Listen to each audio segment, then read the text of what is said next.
Wanita pertama yang menggunakan ikat pinggang adalah ibu Nabi Ismail alaihi salam, yaitu Siti Hajar, istri kedua Nabi Ibrahim.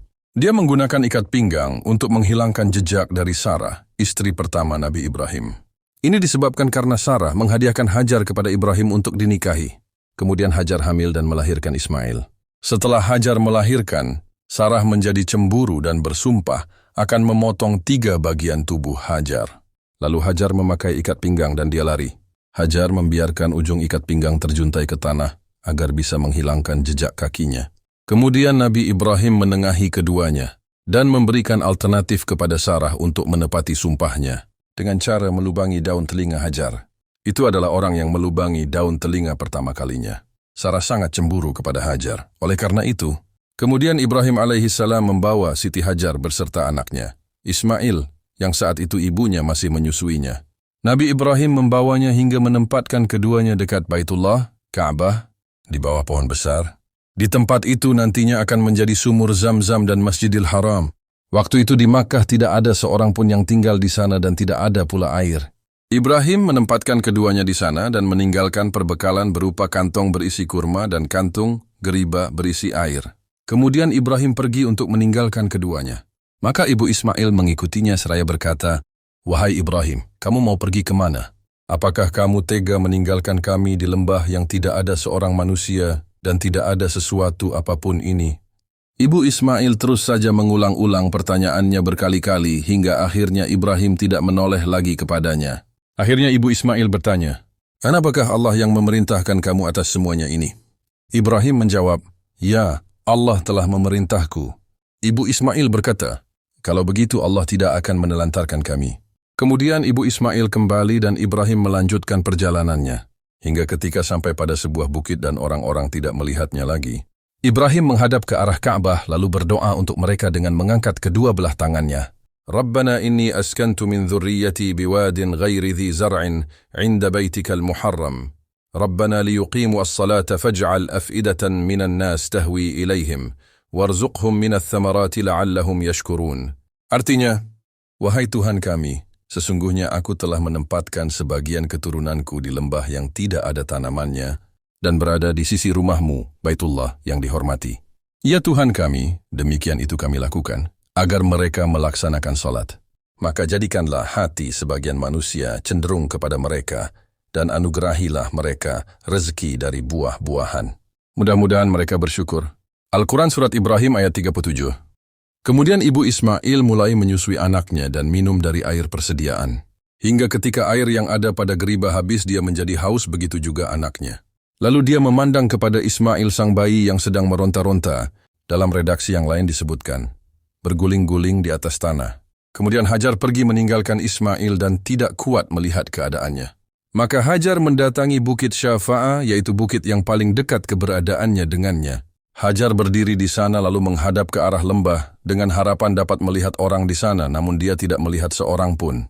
Maka dia turun dari Bukit Syafa'ah, dan ketika sampai di lembah dia menyingsingkan ujung pakaiannya, lalu berusaha keras layaknya seorang manusia yang berjuang keras hingga ketika dia dapat melewati lembah. Dan Hajar sampai di Bukit Marwah lalu berdiri di sana sambil melihat-lihat apakah ada orang di sana, namun dia tidak melihat ada seorang pun. Dia melakukan hal itu sebanyak 7 kali, antara Bukit Syafa dan Marwah. Ibnu Abbas berkata, Nabi Muhammad SAW bersabda, itulah sa'i yang mesti dilakukan oleh manusia yang berhaji antara kedua bukit itu. Ketika Hajar berada di puncak Marwah, dia mendengar ada suara, lalu dia berkata dalam hatinya, diamlah. Yang Hajar maksud adalah memerintahkan dirinya sendiri. Kemudian dia berusaha mendengarkannya, maka dia dapat mendengar suara itu lagi. Maka dia berkata, engkau telah memperdengarkan suaramu, jika engkau bermaksud memberi pertolongan. Ternyata suara itu adalah suara malaikat Jibril alaihi salam yang berada di dekat Zam-Zam akan muncul.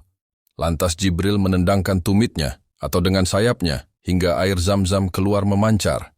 Ibu Ismail mulai membuat bendungan untuk air dengan tangannya seperti ini, yaitu menciduk air dan memasukkannya ke geriba, sedangkan air terus saja memancar dengan deras setelah diciduk.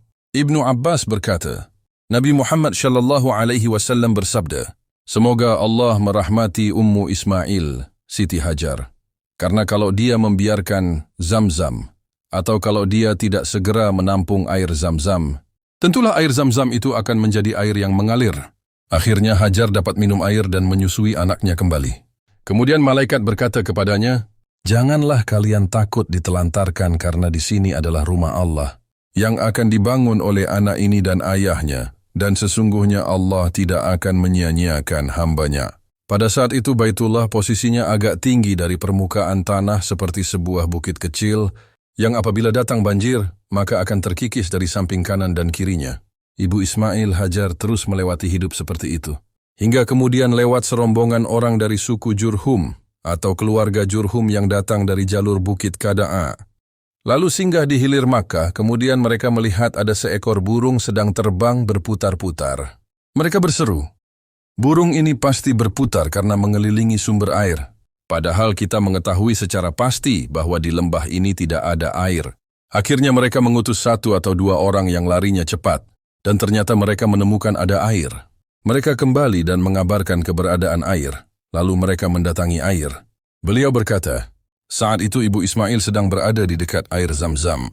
Mereka berkata kepada Hajar, "Apakah kamu mengizinkan kami untuk singgah bergabung denganmu di sini?" Ibu Ismail berkata, "Ya boleh. Tapi kalian tidak berhak memiliki air ini." Mereka berkata, "Baiklah." Ibnu Abbas berkata, Nabi Muhammad SAW bersabda, Ibu Ismail menjadi senang atas peristiwa ini karena ada orang-orang yang tinggal bersamanya. Akhirnya orang-orang suku Jurhum tinggal di sana dan mengirim utusan kepada keluarga mereka untuk mengajak mereka tinggal bersama-sama di sana. Ketika para keluarga dari mereka sudah tinggal bersama Hajar dan Ismail sudah beranjak belia, dia belajar berbahasa Arab dari mereka, bahkan Ismail menjadi manusia paling berharga dan paling ajaib di kalangan mereka. Kemudian Ismail tumbuh menjadi seorang pemuda yang disenangi oleh mereka. Setelah dewasa, mereka menikahkan Ismail dengan seorang wanita dari mereka, dan tak lama kemudian ibu Ismail meninggal dunia. Di kemudian hari Ibrahim datang setelah Ismail menikah untuk mencari tahu apa yang telah ditinggalkannya, namun dia tidak menemukan Ismail. Ibrahim bertanya tentang Ismail kepada istrinya Ismail. Istrinya menjawab, "Dia sedang pergi mencari nafkah untuk kami." Lalu Ibrahim bertanya tentang kehidupan dan keadaan mereka. Istri Ismail menjawab, "Kami mengalami banyak keburukan dan hidup kami sempit dan penuh penderitaan yang berat." Istri Ismail mengadukan kehidupan yang dijalani bersama suaminya kepada Ibrahim. Ibrahim berkata, "Nanti apabila suami kamu datang, sampaikan salam dariku dan katakan kepadanya agar mengubah daun pintu rumahnya." Ketika Ismail datang, Ismail merasakan sesuatu lalu dia bertanya kepada istrinya, "Apakah ada orang yang datang kepadamu?" Istrinya menjawab, "Ya, tadi ada orang tua begini-begini keadaannya datang kepada kami, dan dia menanyakan kamu. Lalu aku terangkan, dan dia bertanya kepadaku tentang keadaan kehidupan kita. Maka aku terangkan bahwa aku hidup dalam kepayahan dan penderitaan." Ismail bertanya, "Apakah orang itu ada memberi pesan kepadamu tentang sesuatu?" Istrinya menjawab, "Ya, dia memerintahkan aku agar aku menyampaikan salam darinya kepadamu dan berpesan agar kamu mengubah daun pintu rumah kamu." Ismail berkata, "Dialah ayahku dan sungguh dia telah memerintahkan aku untuk menceraikan kamu. Maka dari itu kembalilah kamu kepada keluargamu." Maka Ismail menceraikan istrinya. Kenapa daun pintu diibaratkan sebagai perempuan? Karena daun pintu itu fungsinya menjaga dan melindungi apapun yang ada di dalam rumah. Kemudian Ismail menikah lagi dengan seorang wanita lain dari kalangan penduduk Jurhum. Lalu Ibrahim pergi lagi meninggalkan mereka dalam kurun waktu yang dikehendaki Allah.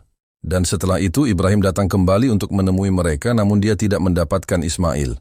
Hingga akhirnya dia mendatangi istri Ismail, lalu bertanya kepadanya tentang Ismail. Istrinya menjawab, "Dia sedang pergi mencari nafkah untuk kami." Lalu Ibrahim bertanya lagi, "Bagaimana keadaan kalian?" Dia bertanya kepada istri Ismail tentang kehidupan dan keadaan hidup mereka. Istrinya menjawab, "Kami selalu dalam keadaan baik-baik saja dan berkecukupan." Lalu istri Ismail memuji Allah. Ibrahim bertanya, "Apa makanan kalian?" Istri Ismail menjawab, "Daging." Ibrahim bertanya lagi, "Apa minuman kalian?" Istri Ismail menjawab, "Air." Maka Ibrahim berdoa, "Ya Allah, berkahilah mereka dalam daging dan air mereka." Nabi Muhammad SAW bersabda, "Saat itu tidak ada biji-bijian di Makkah, dan seandainya ada tentu Ibrahim sudah mendoakannya."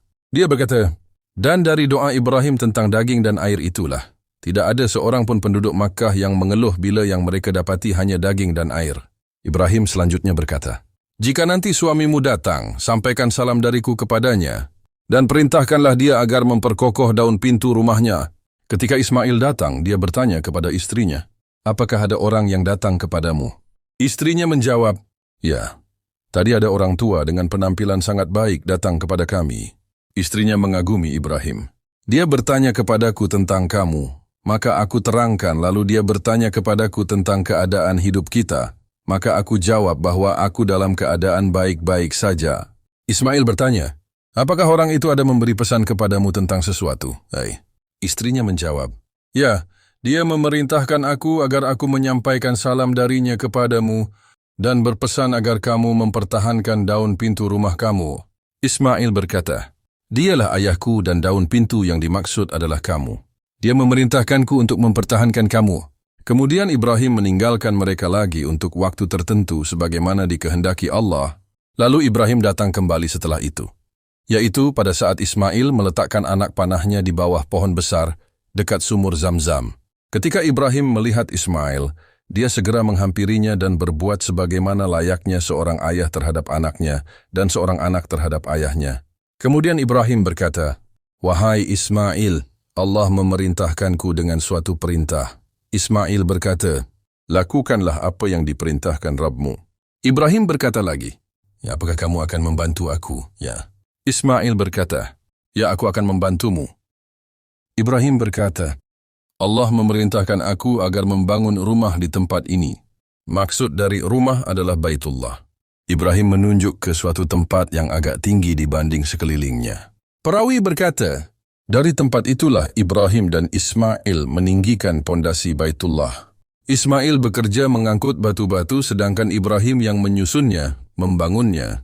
Hingga ketika bangunan sudah tinggi, Ismail datang membawakan batu lalu meletakkannya untuk Ibrahim agar bisa naik di atasnya. Dan batu yang digunakan sebagai pijakan Nabi Ibrahim sampai saat ini dikenal dengan nama Maqam Ibrahim. Sementara Ismail memberikan batu-batu dan Ibrahim menyusunnya.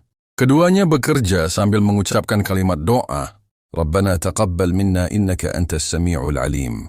Wahai Tuhan kami, terimalah amal dari kami. Sesungguhnya Engkau Maha mendengar dan Maha mengetahui. Keduanya terus saja membangun hingga mengelilingi Baitullah dan keduanya terus saja membaca doa, "Rabbana taqabbal minna innaka antas sami'ul alim." Wahai Tuhan kami, terimalah amal dari kami. Sesungguhnya Engkau Maha mendengar dan Maha mengetahui. Al-Quran Surah Al-Baqarah ayat 127. Hadits di atas adalah hadits riwayat Imam Bukhari.